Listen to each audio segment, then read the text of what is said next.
تعارف کے محتاج نہیں ہیں، ایوان بالا کے رکن ہیں جناب سینیٹر رانا مقبول احمد۔ بہت شکریہ رانا صاحب آپ کے وقت کا۔ ہمارے ساتھ موجود ہیں اسکائپ پہ جناب جنرل ریٹائرڈ رضا محمد خان صاحب، آپ کا بھی بہت شکریہ جنرل صاحب آپ کے ٹائم کا، تھینک یو ویری مچ سر۔ اور ہمیں فون لائن پہ بھی جوائن کریں گے مختلف مہمان، اور اسٹوڈیو میں بھی ہم منتظر ہیں ایک مہمان کے، جب وہ آ جائیں گے تو ان کا تعارف کرا دیں گے۔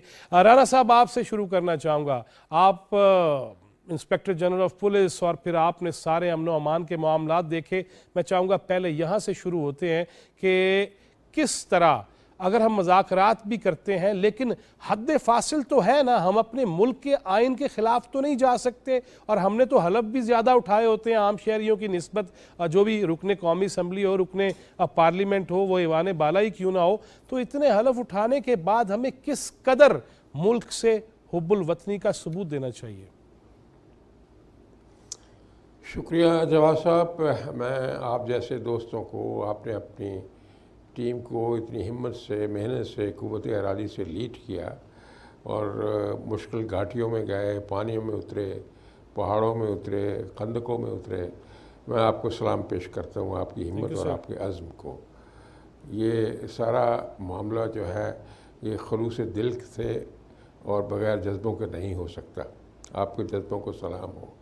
ابھی آپ نے جو بات کی ہے اس میں 2 دن پہلے وزیر داخلہ نے بھی اس چیز کو بڑا اچھی طرح کلیریفائی کیا تھا کہ جو بھی بات ہوگی وہ ایک تو سامنے لائی جائے گی، پارلیمنٹ میں لائی جائے گی، پارلیمنٹ کو کانفیڈنس میں لیا جائے گا، اور جو بھی بات ہوگی اصولوں کے اوپر طے ہوگی۔ اس میں کوئی چیز ایسی نہیں ہو جو خفیہ رکھی جائے۔ اور پھر انہوں نے آگے بھی اس کی تفصیلات بھی بتائیں کہ جو لوگ ان جرائم میں شریک تھے ایک ایک کا دیکھا جائے گا، انالیسس بھی کیا جائے گا، تجزیہ بھی کیا جائے گا، اور پھر اگر وہ ڈیزرو کرتے ہوئے اور پوری گارنٹی ہوئی تو پھر اس معاملے کو آگے بڑھایا جائے گا۔ کوئی ایسا نہیں کام ہوگا جو آئین اور اصول کے خلاف ہو۔ یہ نہیں ہے کہ ہم بالکل ہی اس میں کمپرومائز کر جائیں گے۔ بڑی اچھی شروعات ہے کہ اگر ایک ہمہ گیر امن کے لیے کوئی بھی طبقہ یا کوئی بھی ہمارا جو ملک کا جو عوام الناس میں سے کچھ لوگ ایسے ہیں جو مس گائیڈ ہو گئے تھے، اگر وہ سیدھے راستے پہ آ جائیں تو بڑی اچھی بات ہے، لیکن اس میں کوئی کمپرومائز نہیں ہوگا حکومت کی طرف سے۔ اور اس کے علاوہ جو آپ نے ابھی آپ خود فرما رہے ہیں، اور میں اس کو ذاتی طور پہ بھی دیکھتا ہوں کہ جب یہ چیزیں پارلیمنٹ میں آتی ہیں اور کچھ لوگ ایسے بھی ہوتے ہیں جو بڑے محنت کرتے ہیں اور ہر چیز کا تجزیہ کرتے ہیں، اس کے پروز اور کونس دیکھتے ہیں، اگر کوئی صحیح ڈائریکشن میں کام نہیں ہو رہا اس پہ کرٹیسائز بھی کرتے ہیں، اور فیصلہ کرنے والے دوستوں کو روکتے بھی ہیں، ان کو اسسٹ بھی کرتے ہیں، سمجھاتے بھی ہیں۔ تو اس لیے میں سمجھتا ہوں کہ اس پہ آگے بڑھنا چاہیے، لیکن حدود و قیود کے ساتھ۔ یہ فری فار آل نہیں ہو سکتا۔ یہ تو جیسے میں نے عرض کیا ہے، اکارڈنگ ٹو دی جو ہمارا بنا ہے ایک طرح سے ایس او پی، اس کو پوری طرح فالو کیا جائے گا اور ڈیویٹ نہیں کیا جائے گا۔ جنرل صاحب میں آپ کی طرف آتا ہوں، سر یہ فرمائیے گا کہ مسجد، مکتب، ممبر، محراب سے ہم نے ماضی میں جہاں فرقہ واریت کی آوازیں سنی، جہاں ایک دوسرے کو بلکہ کافر کافر کہتے ہوئے بھی ہماری زبانوں میں کوئی ہچکچاہٹ نہیں محسوس ہوتی تھی، اس ساری صورتحال میں کس طرح ایسے لوگوں کو جو جواز بھی فراہم کرتے ہیں، تراشتے بھی ہیں، ان کو ٹیکل کیا جائے گا؟ جی بسم اللہ الرحمن الرحیم۔ دیکھیں، ہماری فوجی سیاسی قیادت پاکستان کی سلامتی اور خود مختاری اور آئین کی پاسداری کو مقدم رکھتے ہوئے جو بھی فیصلے کریں گے وہ صحیح ہوں گے اور اس کے اوپر میرے خیال میں عمل ہوگا۔ لیکن اگر کسی وجہ سے ٹی پی پی سے یہ جو جنگ بندی ہے یہ اگر ختم ہوتی ہے تو چاہے وہ ٹی پی پی ہو یا پی ایل اے کے لوگ ہوں یا را کے ایجنٹ افغانستان میں، ان سب کا جو ہے میرے خیال میں ان کو فوجی شکست دینا لازم ہوگا، چاہے اس کی کوئی بھی قیمت ہو، اور اس کے لیے میرے خیال میں پاکستان کے عوام اور میرے خیال میں فوج پاکستان بالکل تیار ہے۔ اور یہ میں آپ کو بتاتا چلوں کہ دیکھیں یہ ہماری جو امن کی کوششیں ہیں، ہمارے افغانستان میں جو لوگ بیٹھے ہیں اور جو پاکستان کی سرحدوں کے اوپر حملے کر رہے ہیں اور بے گناہ لوگوں کو شہید کر رہے ہیں، ان کو یہ بات چیت کا یہ جو پروپوزل ہے، اس کو ہماری کمزوری نہیں سمجھنا چاہیے۔ یس ہم صرف یہ کر رہے ہیں کہ امن کو ایک موقع دے رہے ہیں تاکہ یہ نہ کوئی کہے کہ بھئی ہم نے کوشش نہیں کی۔ اچھا، اب صورتحال یہ ہے کہ دیکھیں، یہ جو ٹی پی پی والے ہیں جتنے بھی ہیں، یہ دراصل پاکستانی شہری ہیں اور بغیر کسی پاسپورٹ کے، بغیر کسی ویزے کے، غیر قانونی طور پر افغانستان میں مقیم ہیں۔ تو ہونا تو یہ چاہیے کہ افغانستان کی حکومت ان کو فوراً ہمارے حوالے کرے اور وہ لوگ یہاں پہ آئیں اور ان کے اوپر جو مقدمات ہیں ان کا سامنے کریں۔ اگر ان کو جیل ہوتی ہے تو سزائیں کاٹے، اگر وہاں سے بری ہوتے ہیں تو ٹھیک ہے، وہ پھر یہاں پہ عام شہریوں کی طرح رہیں۔ وہ پاکستان کو کوئی ڈکٹیشن جو ہے وہ نہیں دے سکتے، اور ان کو آئین پاکستان کو ہر طرح سے مکمل طور پہ ان کو تسلیم کرنا پڑے گا، اور ان کو برابری کی بنیاد پر بھی جو ہے نا پاکستان کے ساتھ مذاکرات کی، میرے خیال میں کوئی ان کو اس پہ غلط فہمی نہیں ہونا چاہیے، کیونکہ یہ ایک ٹیررسٹ گروپ ہے اور یہ پاکستان جو ہے ایک پرامن ملک ہے، تو یہ برابری اس پہ کوئی نہیں ہے۔ لیکن چونکہ افغانستان کی حکومت نے چاہا ہے کہ بات چیت کو ایک موقع دیا جائے، تو میرے خیال میں یہ کوشش ہونی چاہیے، لیکن ساتھ ساتھ افغانستان کی حکومت کو اس بات کی ضمانت بھی دینی چاہیے کہ اگر امن کے معاہدے کے بعد پاکستان کے اوپر دوبارہ حملے ہوتے ہیں تو ان کے وہ ذمہ دار ہوں گے، اور پاکستان کو یہ حق حاصل ہوگا کہ وہ جس طرح مناسب سمجھے ان کے خلاف جو ہے وہ کارروائی کرے۔ ساتھ ساتھ یہ لازم ہے کہ پاکستانی افواج اور قوم وہ چوکندہ رہے۔ جو پاک افغان بارڈر ہے اس میں تھوڑے سے گیپ ابھی بھی ہیں، اس کے اوپر تیزی سے انشاءاللہ کام ہو رہا ہے، وہ شاید بہت جلدی مکمل ہو جائے، لیکن جو پاک ایران بارڈر ہے اس میں ابھی بہت زیادہ گیپس ہیں، اس کے اوپر میرے خیال میں صرف 40% کام ہوا ہے، تو اس کو بھی تیزی سے مکمل کرنا پڑے گا اور اس کو بجٹ بھی کرنا پڑے گا۔ تو میرے خیال میں یہ سلسلہ شاید جب آگے بڑھتا ہے تو ساتھ ساتھ جو پاکستان کی فارن پالیسی ہے اس کے بارے میں، اور اسی طرح جو ہماری جو سیاسی قیادت ہے، فوج پاکستان ایک دوسرے کے ساتھ مل کر جو فیصلے کریں گے میرے خیال میں وہ مناسب ہوں گے اور اس سے پاکستان میں امن قائم ہوگا انشاءاللہ۔ انشاءاللہ۔ رانا صاحب یہ فرمائیے گا کہ جس طرح وہ دل یزداں میں کھٹک رہا ہے نا سی پیک بھی، اور اس کو اندرونی طور پہ بھی بیرونی طور پہ بھی کچھ اپنے کچھ بیگانے پہلے معاہدے لیٹ کروائے، دھرنے تھے، پھر اس کے بعد میں سچی بات بتاؤں، دل سے یہ بات کہہ رہا ہوں رانا صاحب اور جنرل صاحب، واللہ میں یہ بار بار سنانا نہیں چاہ رہا، لیکن جس طرح ہم نے ایک خواب بنا، اس کی تعبیر ڈھونڈنے کی کوشش کی، اور اس کے بعد ہم نے یہ دیکھنے کی کوشش کی کہ اللہ کرے کہ جلد از جلد یہ سارا معاملہ اس طرح سامنے آئے، اور گوادر کے گہرے پانیوں میں جس طرح ہم نے یہ دیکھا کہ اللہ نے اس قدر نعمتوں سے نوازا ہے پورے پاکستان کو ہی، اور چوٹیوں سے لے کے گہرے پانیوں تک، لیکن یہ جو رکھنے پڑے، اور اب اس پہ آج بھی وزیر اعظم جناب میاں شہباز شریف وہ گوادر میں تھے اور بریفنگ بھی تھی، اور پھر انہوں نے بہت سارے ایسے اعلانات بھی کیے جس سے ایک دفعہ پھر تن مردہ میں جان پڑ رہی ہے۔ تو رانا صاحب پھر دشمن تو پھر سازش کی کوشش کرے گا، ہمیں بحیثیت مجموعی کیسے اس کا مقابلہ کرنا ہے؟ دیکھیں جی، یہ اتنا بڑا پروجیکٹ ہے کہ جیسے کہا جاتا ہے گیم چینجر ہے۔ ایک تو یہ ہے کہ اس سے پورا فائدہ نہیں اٹھایا گیا۔ میاں نواز نے بڑی محنت کے ساتھ بطور ایک بڑے لیڈر کے اس کا بیڑا اٹھایا اور اتنی فنڈنگ کروائی چائنیز سے، اور اتنے پروجیکٹ شروع ہوئے جو کبھی پہلے پاکستان کی تاریخ میں شروع نہیں ہوئے تھے۔